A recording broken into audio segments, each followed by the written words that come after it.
మహారాష్ట్రలోని సింధుదుర్గ్ జిల్లాలో శివాజీ విగ్రహం కూలడం వెనుక వైఫల్యాలు క్రమంగా వెలుగులోకి వస్తున్నాయి. ఈ విగ్రహాన్ని ప్రధాని మోదీ ఆవిష్కరించడంతో ప్రతిపక్షాలకు అస్త్రంగా మారిపోయింది. 35 అడుగుల శివాజీ విగ్రహానికి అనుమతులు ఇవ్వలేదని మహారాష్ట్ర డైరెక్టరేట్ ఆఫ్ ఆర్ట్ సంస్థ సంచాలకులు రాజీవ్ మిశ్రా తెలిపారు. తమకు కేవలం 6 అడుగుల మట్టి విగ్రహం డిజైన్ చూపించారని పేర్కొన్నారు.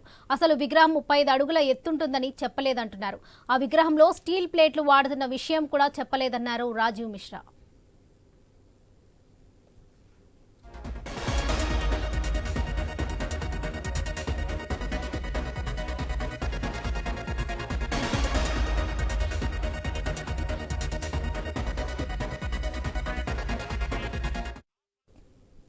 సింధుదుర్గ్ జిల్లాలో శివాజీ విగ్రహం ఏర్పాటుకు రాష్ట్ర పబ్లిక్ వర్క్ డిపార్ట్మెంట్ నుంచి భారత నౌకాదళానికి 2,45,00,000 నిధులను బదిలీ చేశారు. దీనికోసం నేవీ ఒక శిల్పి కన్సల్టెంట్ను నియమించింది. డిజైన్కు తుది రూపు ఇచ్చాక వారి అనుమతుల కోసం డైరెక్టర్ ఆఫ్ ఆర్ట్స్కు పంపించారు. ఆ తర్వాత దాని ఎత్తును చాలా రేట్లు పెంచారనేది తాజా ఆరోపణ.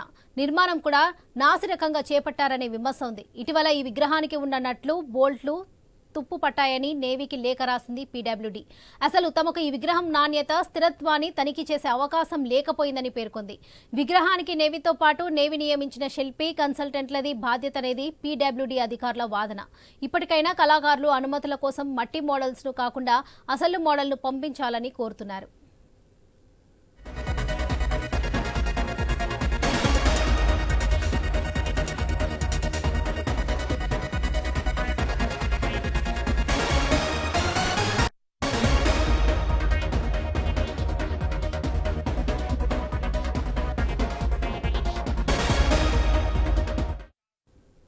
గతేడాది నేవీ డే సందర్భంగా డిసెంబర్ 4న రాజ్కోట్ కోటాలో ప్రధానమంత్రి నరేంద్ర మోదీ ప్రారంభించారు. ఈ విగ్రహం కూలిన ఘటనలో నిర్మాణ సలహాదారును అరెస్ట్ చేశారు. క్రైమ్ బ్రాంచ్, స్థానిక పోలీసులు సంయుక్తంగా చేపట్టిన గాలింపు చర్యల్లో భాగంగా కొల్హాపూర్కు చెందిన సలహాదారు చేతన్ పాటిల్ను అదుపులోకి తీసుకున్నారు.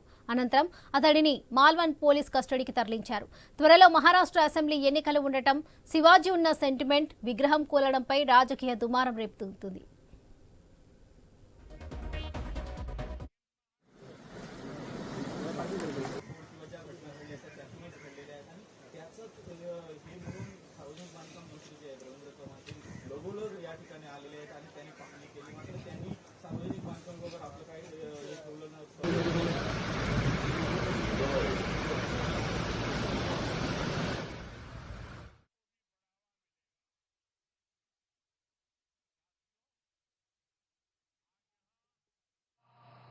मच्छीमार भाई बहनों के लिए भी 700 करोड़ रुपए से ज्यादा की विकास परियोजनाओं का शिलान्यास किया गया है।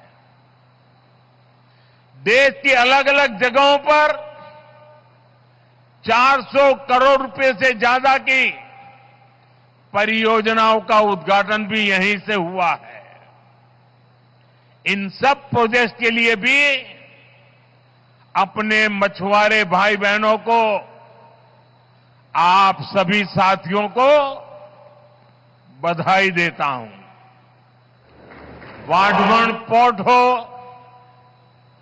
दीघी पोर्ट इंडस्ट्रियल एरिया का विकास हो,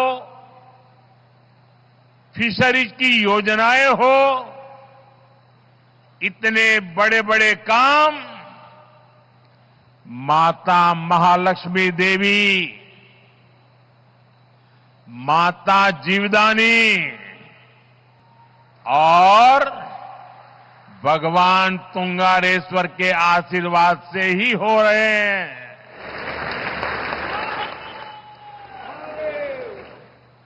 माता महालक्ष्मी देवी, माता जीवदानी आणि भगवान तुंगारेश्वर यांना माझे शत शत नमन।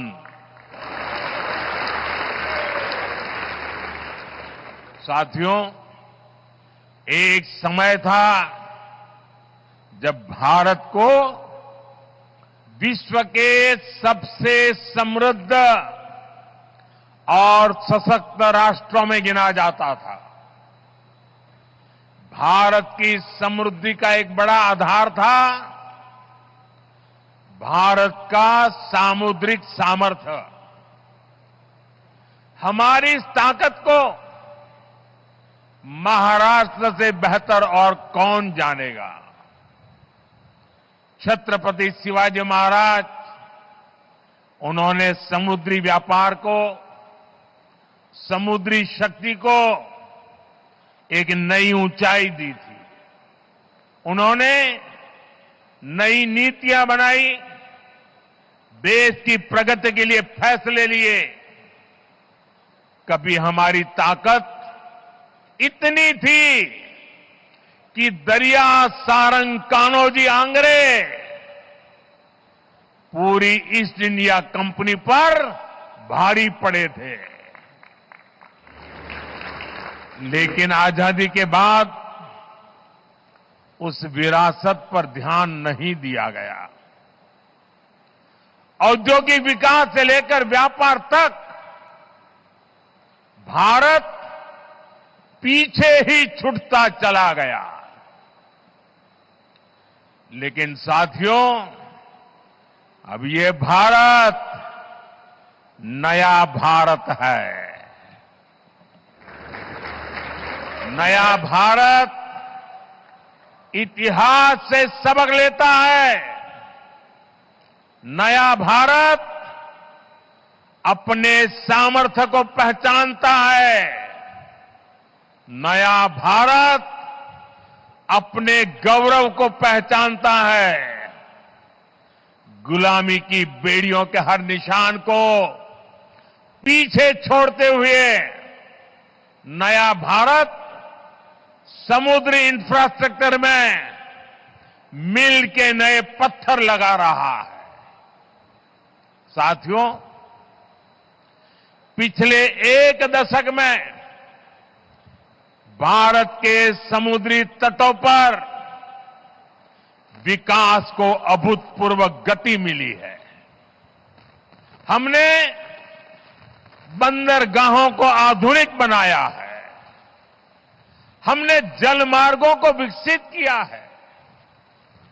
जहाजों को बनाने का काम भारत में हो, भारत के लोगों को रोजगार मिले, सरकार ने इस पर जोर दिया है। इस दिशा में लाखों करोड़ रुपए का निवेश हुआ है। आज इसके परिणाम भी हमें देखने को मिल रहे हैं। ज्यादातर पोर्ट की क्षमता पहले की तुलना में दोगुनी हो गई है। निजी निवेश भी बढ़ा है। जहाजों के आने जाने के समय में भी कमी आई है। इसका लाभ किसे मिल रहा है? हमारे उद्योगों, हमारे व्यापारियों, जिनकी लागत कम हुई है। इसका लाभ हमारे युवाओं को मिल रहा है, जिन्हें नए अवसर मिल रहे हैं। इसका लाभ उन नाविकों को मिल रहा है जिनकी सुविधाएं बढ़ी है। साथियों, आज वाढवण पोर्ट पियर पूरी दुनिया की नजर है। दुनिया में वाढवण पोर्ट की बराबरी करने वाले 20 मीटर जितनी गहराई वाले बहुत कम बंदरगाह है। इस पोर्ट पर हजारों जहाज आएंगे, कंटेनर आएंगे। इस पूरे क्षेत्र की आर्थिक तस्वीर बदल जाएगी। सरकार वाढवण पोर्ट को रेल और हाईवे कनेक्टिविटी से भी जोड़ेगी। कितने ही नए नए व्यापार इस पोर्ट की वजह से यहां शुरू होंगे। यहां वेयर हाउसिंग के काम में बहुत तेजी आएगी। और इसकी लोकेशन, ये तो सोने पर सुहागा है। Western dedicated freight corridor, Delhi Mumbai expressway, सब कुछ बहुत पास है। पूरे साल यहां से कार्गो आएगा जाएगा और इसका सबसे ज्यादा लाभ आप लोगों को मिलेगा, मेरे महाराष्ट्र के भाई बहनों को मिलेगा, मेरी नई पीढ़ी को मिलेगा। साथियों, महाराष्ट्र का विकास